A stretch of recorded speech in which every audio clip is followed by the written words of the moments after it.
So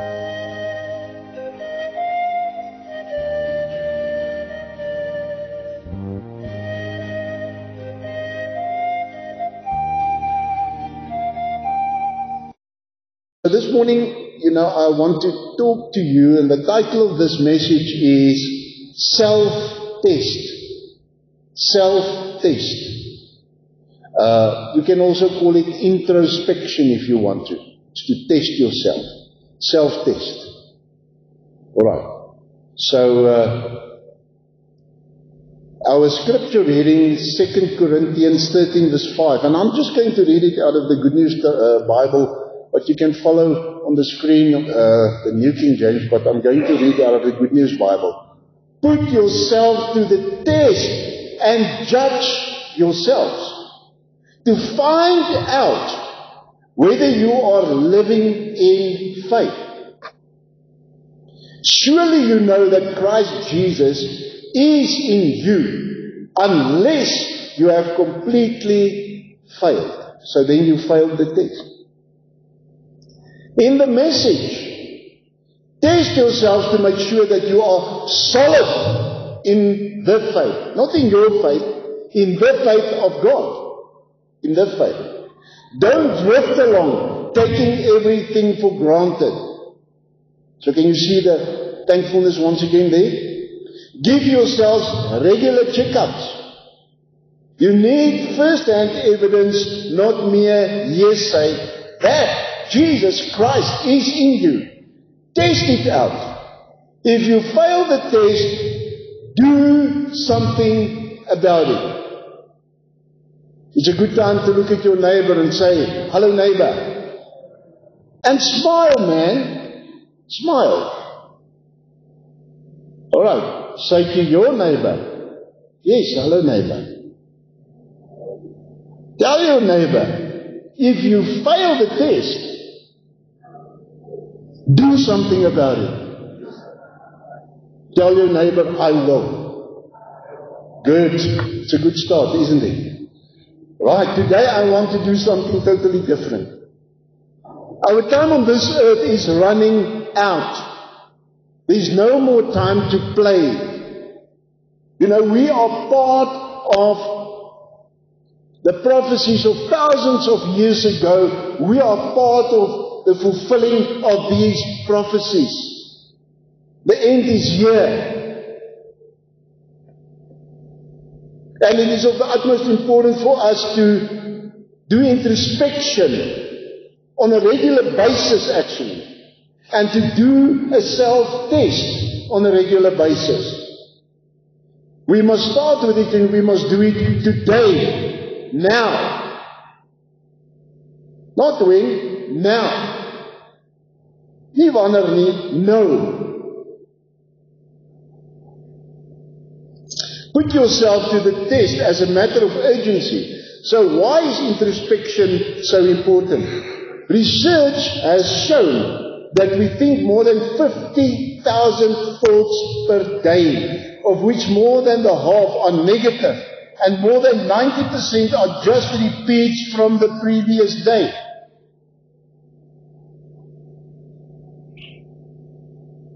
If you don't change your mentality, especially as a child of God, nothing in your life and my life will change.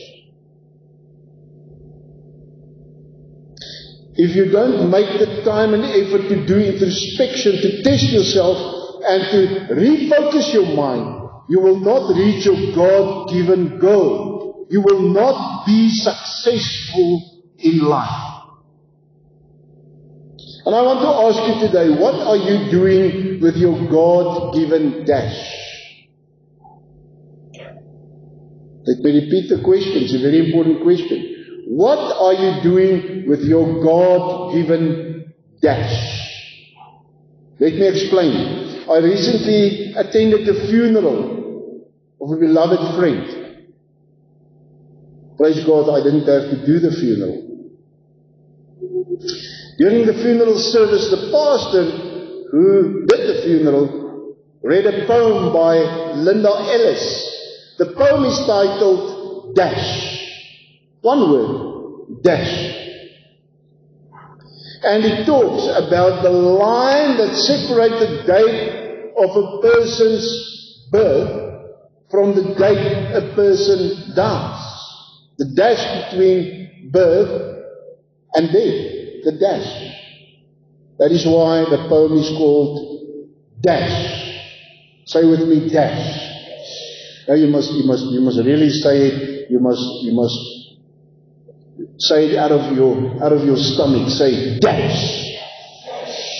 Let's try it once more. Dash. Okay, that's good. Right. Never forget the dash. What are you doing with your dash? The dash, in essence, represents our life from birth to death. Now here's the poem. Let me read the poem to you. I found the poem. I read of a man who stood to speak at a funeral of a friend. And he referred to the dates of her casket from beginning to end. He noted that first came the date of her birth and spoke of the following date with tears. But he said that what mattered most of all was the dash between those years. For that dash represents all the time that she spent her life on earth. And now only those who love her know what that little line is worth. What is your little line, your little dash? What is it worth? What will your loved ones, your husband, wife, children, parents, friends, what is that dash that you are living now worth to them? For it matters not how much we own, the cars, the house, the cash. What matters is how we live and love and how we spend our dash. So think about this long and hard. Are there things you would like to change? For you never know how much time is left that can still be rearranged. If we could just slow down enough to consider that what is true and real, and always try to understand the way other people feel, and be less quick to anger, and show appreciation more, and love the people in our lives like we have never loved before. If we treat each other with respect, and more often wear a smile, remembering that this special dash might only last a little while.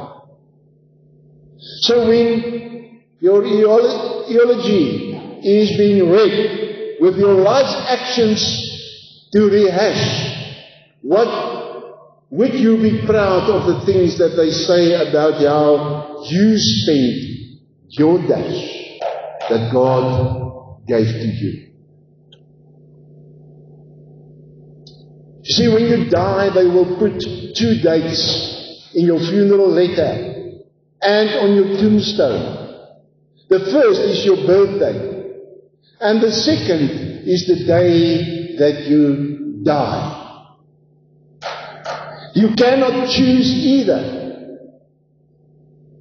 What you can choose is what happens regarding the dash in between the 2 dates. You live, or your life is represented by the dash. You still have time. It is time for introspection. It is time for you and me to reset. Say with me, reset. Say with me, recommit. And to refocus. There is no more time left. Today I'm not going to preach a lot. I'm going to give you something. I'm going to ask you a few questions to help you with your introspection, to help you with your self-test. In order for you to change what is happening in your dash. These questions might be hard to answer. It will challenge you to get out of your comfort zone and to take responsibility. But only you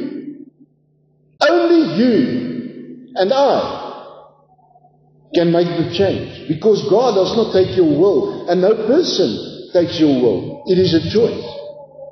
But it is a choice that will determine where and how you will spend eternity. So we must get out of our comfort zone, and we must take responsibility. Are you ready? So, let me ask you this before we go any further. When you read our scripture reading, you will see that, you are requested to do introspection, to take a test, a self-test. So tell me, what do you need before you can write a test? Just think practically. What do you need before you can write a test? Preparation, knowledge. But alright, now you've got the preparation, you've got the knowledge, now you must take the test. What do you need? If you go and sit down to take the test, you fill in. Exactly. You need an exam paper. You need questions to measure yourself against, isn't it? Otherwise, you cannot write the test. You measure yourself against the questions asked. Now, in this test, it is questions that God asked in His Word. And I'm going to take some of those questions this morning to help us to be ready and to self-test or to do ourselves or to do introspection. Are you ready for that? So we're going to do the test now. And it consists out of a few questions. So here's question number 1. Are you reading, and not only reading, but doing the Word of God on a daily basis? Remember what I said 2 weeks ago. Get into the Word, and the Word will get into you.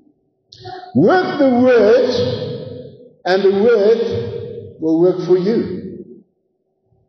And honor the Word, and the Word will honor you. Do you treasure God's Word in your heart, not your head?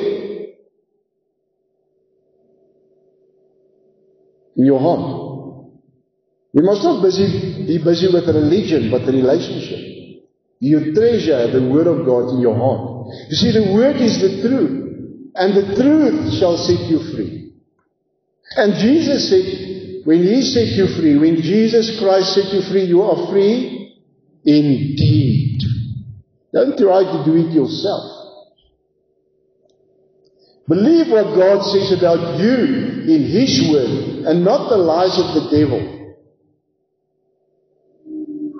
The first question, are you reading and doing the Word of God on a daily basis? Question number 2 in this self-test. Are you praying and communicating with God daily? Are you praying and communicating with God daily? Do you pray only when you must? When you are in trouble? When you want something? Are you praying regularly?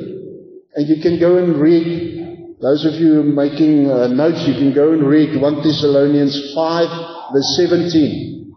1 Thessalonians 5 verse 17. Do you pray for those in authority, including government and church leaders? 1 Timothy 2 verse 2. Do you pray for your enemies? Matthew 5 verse 44. Are you communicating with God? Once again, how many ears do you have, Sibusiso? 2. Marika, how many mouths? Aha, 1. We must listen twice as much to God than what we speak.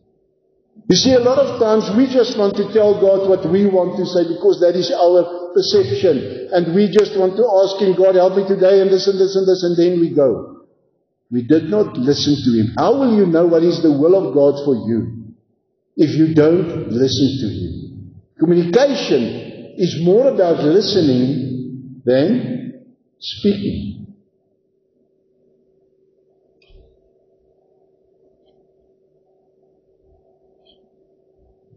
Fellowship with the Father is, Bible school students, the foundation of prayer. The foundation of prayer is fellowship with the Father. You see, when you fellowship with your wife, your husband, your child, your parent, your best friend, in the cell group, in the church, when you fellowship, you know it lays a foundation. But when you fellowship with the Father, it is the foundation of prayer. Because then you can really communicate out of a living relationship. Then it's not religion anymore. Question number 3 of the self-test. Are you sharing the gospel on a regular basis? I'm not going to ask you, but who of you led somebody to the Lord and started a discipleship relationship with him or her the past week? The past month? The past year? The past 10 years? Het jy iemand na die Here toe gelei? En hom begin leer, begin met disipel maak?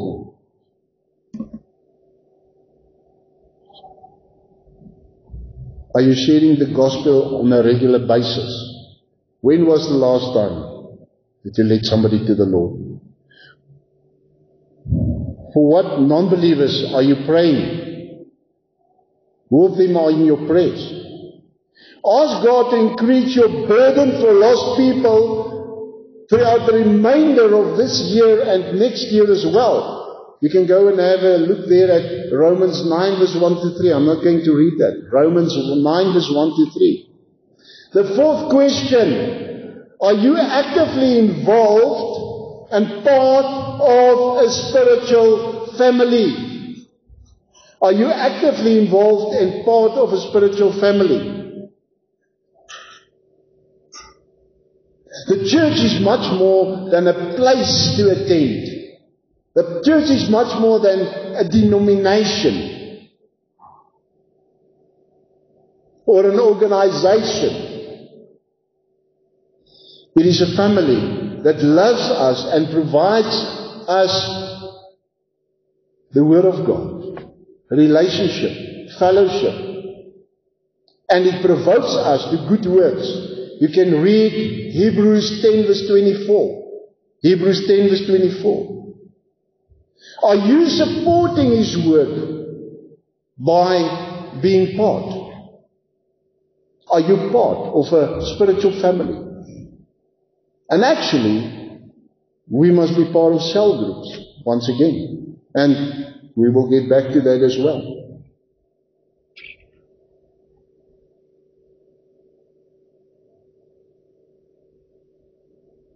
Are you supporting His work financially?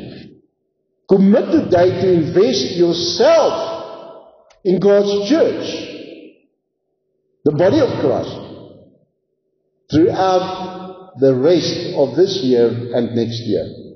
You see, it is all about God-ordained relationship. God-ordained relationship. Question number 5. Does your budget reflect a commitment to God's work? Does your budget, actually I must say, but does your budget reflect relationship with God? Do you love God or do you love money? God says, you cannot serve God and money at the same time. And the sad thing is that there's a lot of people in the church and their God is not God, but money. It's not about money. And when you give, you don't give to the church or the pastor or the leadership. You give to your high priest, Jesus Christ, high priest to the order of Melchizedek. And you give because you love Him, out of a relationship. God says He loves the cheerful giver. If you don't want to give, don't give. So, do you love God or money? Is God in control of your life and your money?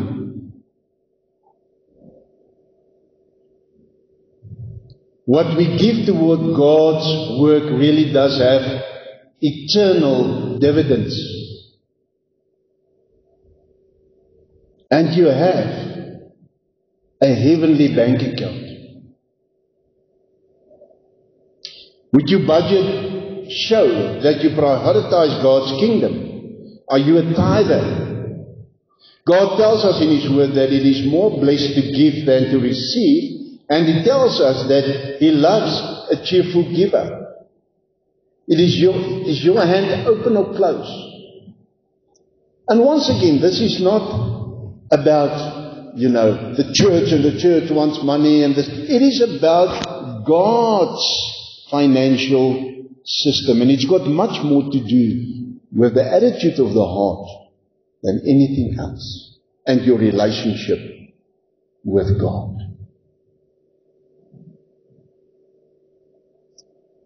The sixth question, are you faithfully dealing with sin in your life? Not once a year, faithfully. Be honest. Have you experienced victory over sin this year? Is there a sin that continually haunts you even though you've sought to overcome it? If so, what steps do you still need to take this year and even next year? Confess that sin to someone that you can trust, someone that God connected you in a God-ordained relationship. Seek accountability. You see, the problem is that we don't want to be accountable. We don't want to be accountable. Seek accountability. Seek somebody that can hold you accountable. Simply repent. Not mere empty words, because then you will do it tomorrow again. Don't repent if it does not come out of this deep repentance out of your spirit, and you really mean it. Question number 7. Are you hiding anything? Are you hiding anything? Hiddenness is usually a sign the enemy is winning in one's life. Let me say this again. Hiddenness is usually a sign that the enemy is winning in one's life. And you know what? Trust God enough. Trust God enough. He said that He will never leave you nor forsake you. He's almighty. He's almighty. You see, if you're hiding anything, then the anguish of such sin is only deepened by the efforts we expend trying to keep it covered up. Question number 8. Do you need to forgive someone? Do you need to forgive someone? Jesus is clear that if we don't forgive others, the Father does not forgive us. Matthew 6 verse 14 to 15. Matthew 6 verse 14 to 15. So while we may think our anger is justified, it only hurts us to stay bitter and to stay in unforgiveness.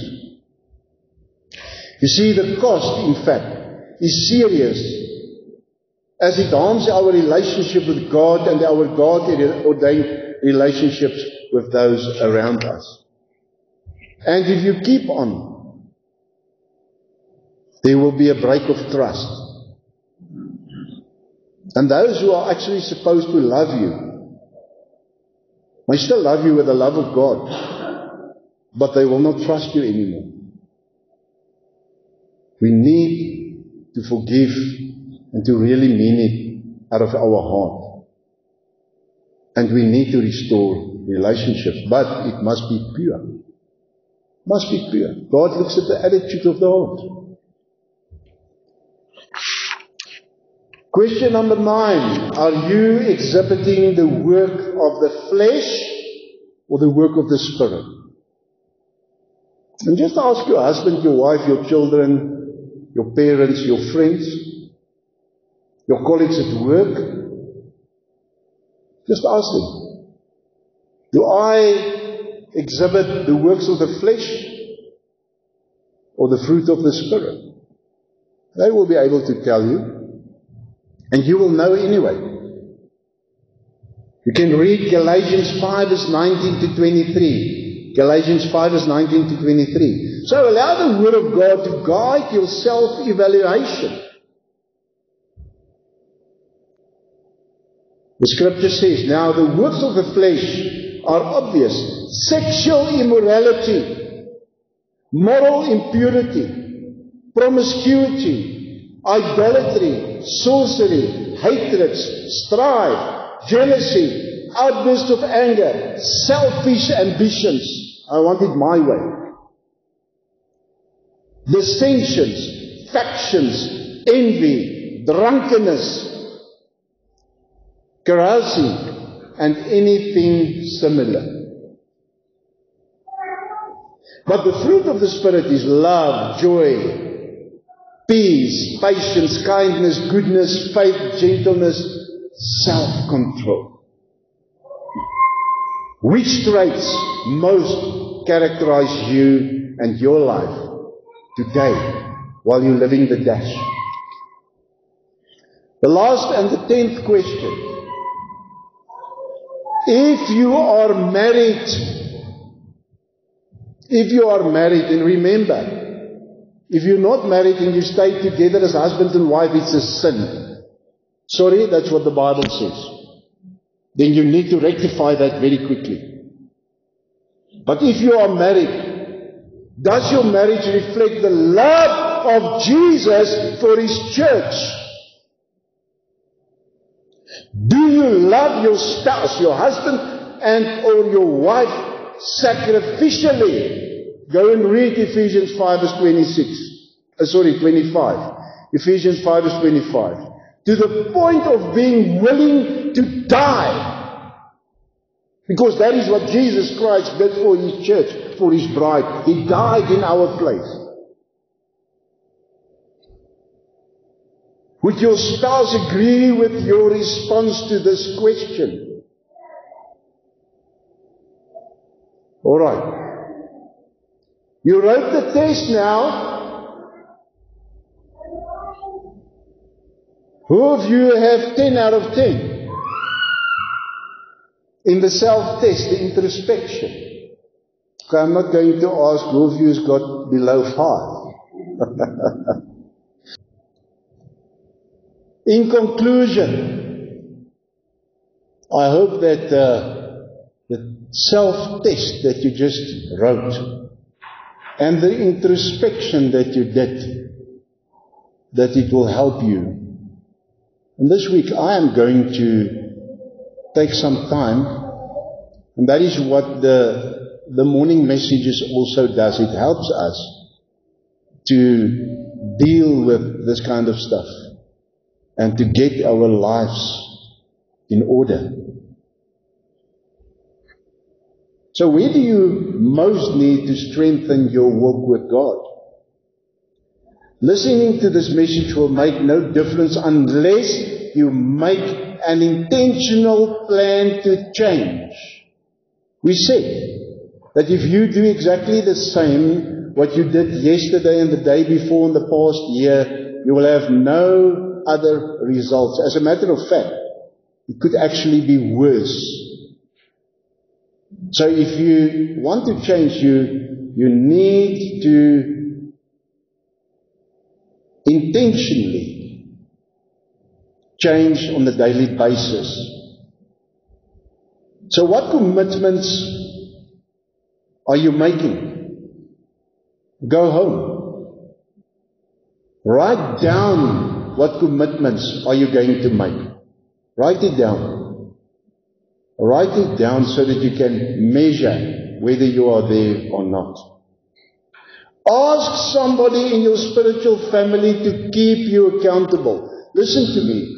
If you don't write it down, if you don't do it deliberately, and if you don't ask somebody to keep you accountable, it's not going to happen. Be the change that you want to see. Be the change that you want to see. Always remember that God looks at the attitude of the heart. So it is time for this self-test this week. It is time for introspection. It is time to reset, recommit, and to refocus. It's time to get back on track. It's time to live your God-given purpose so that you can reach your God-given destiny. Time is running out. Please do it.